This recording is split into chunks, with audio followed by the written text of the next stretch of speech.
Benim çocuklarım gitmiş. Daha kötü ne olabilir ki? Teyzem yapma, ne yapıyorsun? Çekil önümden diyorum sana. Bir dur kurban. Çekil diyorum sana, çekil diyorum. Teyzem.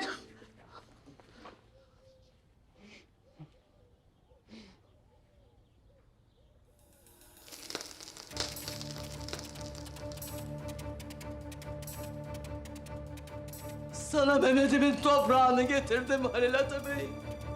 Bir gün sen de bu toprağın altına gireceksin. Yukarıda Allah var. Yaptıklarının hesabını vereceksin Halil Atabey.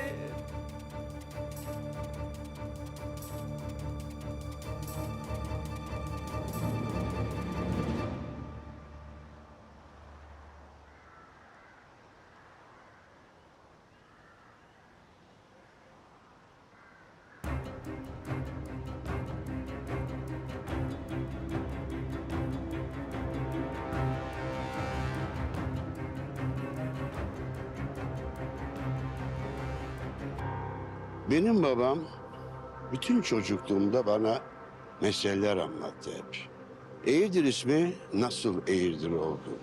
Anamaz efsanesi, Ayazman'a, Gelincik Dağı söylencesi. Şimdi de sıra Meczup Sırrı'nın yürek yakan destanı. Ben sana ne dedim? O geceyi unutacaksın dedim. Sen şimdi neredesin? Emniyetin önünde. İfade vermek için. Demek ki seninle başka dilde konuşacağız.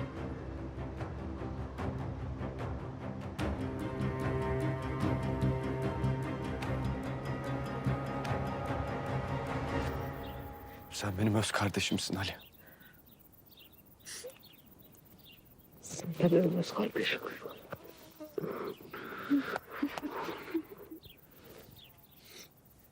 Doktor çok üzülecek biliyorum.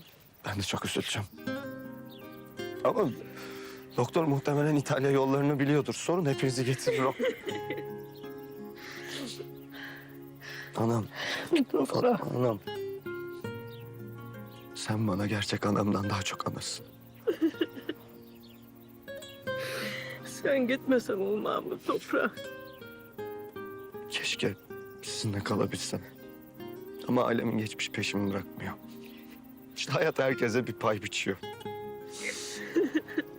Bu topraklarda Gonca da bir daha beni kabul etmeyecek. Bu şehirde Gonca var. Ben varım. Ama biz yokuz. Ben buna katlanamam Fatma Ana. Buna katlanamam.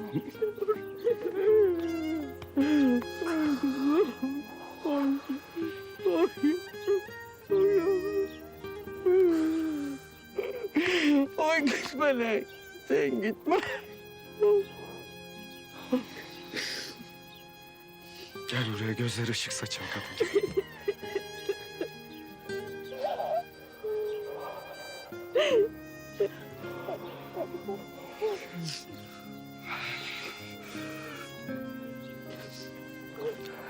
Siz benim gerçek ailemsiniz. Allah'a emanet olun. Gel lan. Gel lan. Nereye gidiyorsun lan sen? Sen nereye gidiyorsun sen? Oydum seni bırak. Gelsenize ya. Tamam ya bir şey yok. Tamam mı? Uçağımı kaçıracaksınız bana hadi. Tamam. Ben sana kızım şuradan suyu bir ver de. Bunu dökeceksin tez zamanda döneceksin ya sen. Hadi hayırlısıyla git. Hayırlısıyla gel be yavrum.